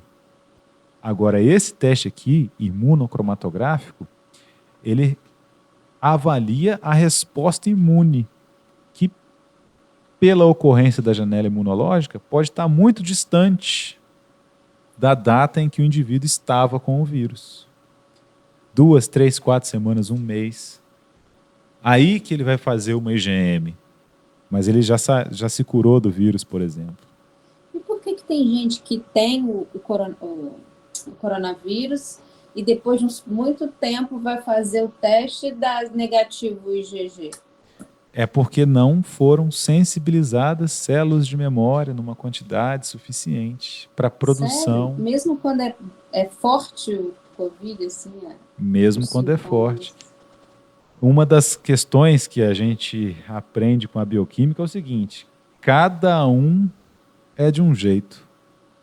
Tem gente que tem reação adversa com a vacina, tem gente que, inclusive, muita gente que é assintomática para o vírus. Então não dá para saber como as pessoas vão se comportar diante dessas situações, né? Tem jovem que faleceu com o vírus, é algo que não era esperado. Tem idoso que sobreviveu. É uma loteria, né? É uma incógnita ainda. São necessários mais testes aí. E, para encerrar o nosso processo aqui, vou passar bem rapidinho, falar do sistema complemento, que são as proteínas hepáticas que auxiliam o sistema imune. Se você pudesse pegar uma metralhadora e metralhar as bactérias que causam uma infecção respiratória em você, por exemplo, você faria isso? Metralharia todas elas, abriria buracos nelas? E o que você acha, por exemplo, de pegar essas bactérias invasoras e colar essas bactérias? Ou restringir os movimentos delas, para que elas não possam mais escapar das células do sistema imune? E se você pudesse, você gostaria que quando a corrente sanguínea é invadida por antígenos, algo que já tivesse ali presente a todo momento, avisasse imediatamente o organismo sobre a infecção, recrutasse células do sistema imune e ainda promovesse a liberação de anticorpos por linfócitos B? Pois é, o sistema complemento faz isso aí tudo. É uma cadeia de enzimas que é ativada na superfície dos micro-organismos, que acaba por polimerizar uma proteína e perfura a membrana plasmática das bactérias. Então, eu vou fazer primeiro uma célula humana aqui, ó. Essa célula é a nossa célula, ela tem núcleo. A célula bacteriana não tem núcleo. O DNA dela está aqui no citoplasma. A mitocôndria dela está aqui no citoplasma, etc. E se eu abro poros nessa célula bacteriana, o que acontece com a água que está aqui dentro, os sais que eu tenho aqui dentro dissolvidos, nutrientes? Se eu abrir poros nessa célula bacteriana, todos eles vão escapar, porque os solutos tendem a migrar na membrana. Só que é claro que existe uma permeabilidade seletiva, então a bactéria quer guardar esses sais, esses nutrientes que ela adquiriu aqui dentro. Se eu abro esses poros, eles escapam, a bactéria morre. E tem a questão do equilíbrio osmótico aqui também, que faz com que a bactéria fique susceptível à lise, por conta desses buracos. o sistema complemento ajuda a criar esses buracos na membrana plasmática bacteriana. Ela é um conjunto de proteínas circulantes e de membrana celular que desempenham papéis importantes na defesa do hospedeiro. Então, o sistema complemento tem proteínas que estão circulando no sangue e tem proteínas que estão na membrana plasmática das nossas células. Esse sistema, então, fica o tempo todo ligado, como se fossem guardas circulando pelas vias, né? Tomando conta do que acontece. Então, qualquer micro-organismo que apareça aqui pode ser reconhecido pelo sistema complemento. E aí essas proteínas se ligam às bactérias. Desencadeia uma reação aqui que acaba por polimerizar uma proteína que é chamada de proteína C9, que vai criando buracos na parede celular, na membrana plasmática bacteriana. E aqui eu não queria me alongar muito, tá? Eu só queria apresentar para vocês aqui o sistema complemento. Não precisam decorar o que está descrito aqui. O que eu quero que você saiba é que essas proteínas do sistema complemento são sintetizadas principalmente nos hepatócitos, então nas células do fígado. Hepato é fígado, né? Hepatócito. Trata-se de uma coleção de proteínas presentes na circulação e ligadas à membrana que são importantes na defesa contra micro-organismos. Muitas enzimas do complemento são enzimas proteolíticas e sua ativação envolve a ativação sequencial dessas enzimas, algumas vezes chamadas de cascata enzimática. Então, quando a primeira proteína vê a bactéria, liga lá, ela aciona uma reação em cadeia que acaba por causar a morte bacteriana no final. Esse sistema pode ser ativado pelos micro-organismos na ausência de anticorpos. Então, mesmo que não haja anticorpos, eles estão lá para nos proteger das bactérias, como parte da resposta imune inata à infecção. E pelos anticorpos ligados aos micro-organismos como parte da imunidade adquirida. Por que é tão importante ter uma defesa contra bactérias, meus amigos? Aqui, ó, no intestino, tem mais bactérias do que o número total de células do nosso corpo. Então, se você se alimenta, agora, por exemplo, daqui a pouco eu vou jantar. Quando a comida bater aqui, essas bactérias vão se proliferar de um jeito que, se eu não tenho ninguém protegendo a minha circulação, elas me causam uma infecção de dentro para fora. Então, a princípio, o sistema imune não está em você para te proteger do coronavírus. O sistema imune te protege de você mesmo, porque dentro da gente moram bactérias. Em todos os órgãos, no cérebro nós temos bactérias. O que existe é um controle por parte do sistema imune. É mais uma função do sistema complemento, controlar a nossa própria microbiota, nos proteger de nós mesmos. Para que o sistema complemento exerça as suas funções, deve ser ativado, originando assim uma série de fragmentos com diferentes características e funções específicas. Vejam a complexidade do sistema complemento. Não precisa decorar, eu só quero que você veja, sinta, saiba que existe. Então temos a via alternativa, a via clássica e a via da lectina. Aqui é a parede do micro-organismo, tá? Então C3 se liga no micro-organismo, ele permanece como C3b e libera esse fragmentozinho aqui, tá vendo? Que é chamado de C3a. Esse fragmentozinho aqui, se ele encontrar com um linfócito B, por exemplo, ele vai estimular a liberação de anticorpos por esse linfócito B. Então, olha a ação do complemento. Ele encontra com outra proteína, que é chamado de BB, e aí a união dessas duas transforma esse complexo em um complexo C3 convertase. Depois que esse complexo C3 convertase está formado, ele faz com que outras enzimas se liguem.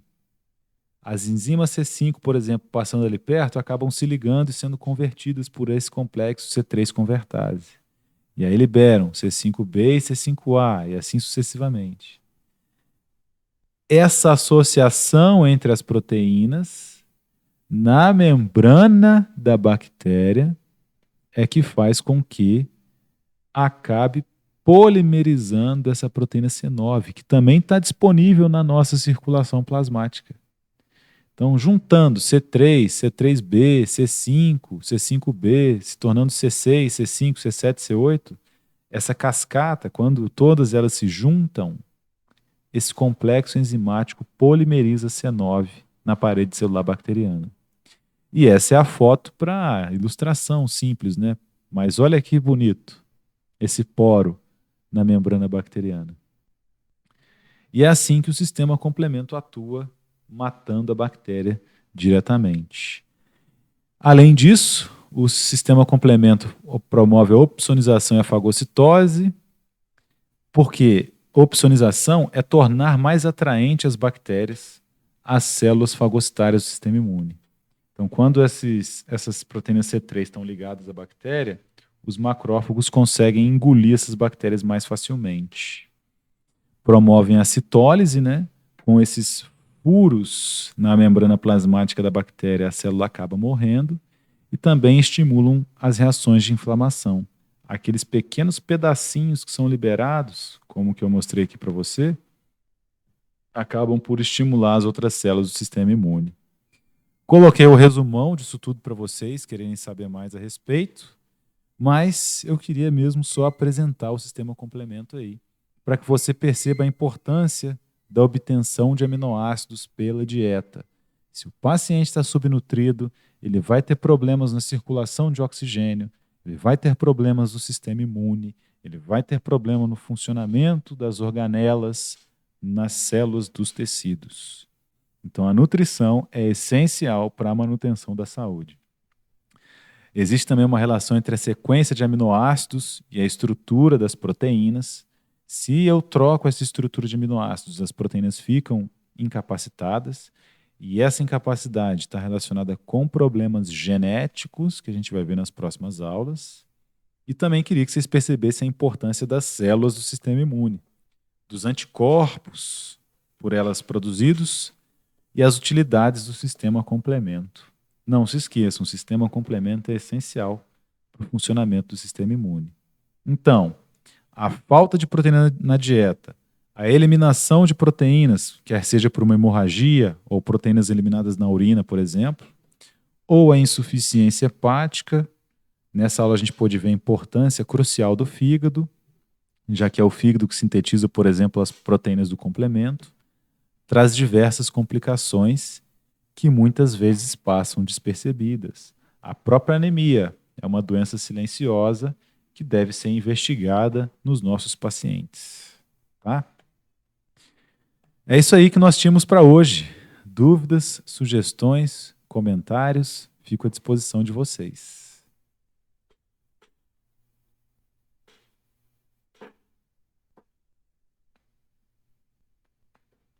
Sem dúvidas? Até semana que vem, então, uai.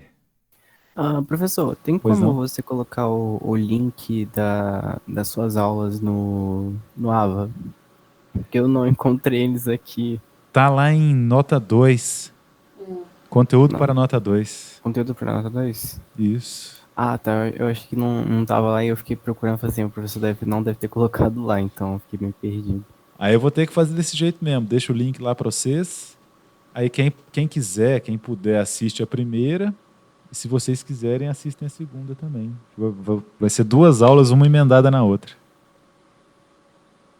Tá ótimo. Falou, Boa professor, noite, bom então, descanso. professor. Vou colocar meu Boa noite, WhatsApp aí. Se pessoal. vocês tiverem dúvida, qualquer coisa, é só me mandar mensagem. Ah, que ótimo. Ok.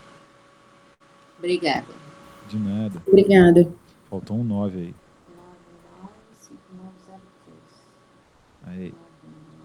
Se puder adicionar, o representante adicionar, mandar um oi, que aí, se tiver alguma emergência, eu consigo avisar vocês.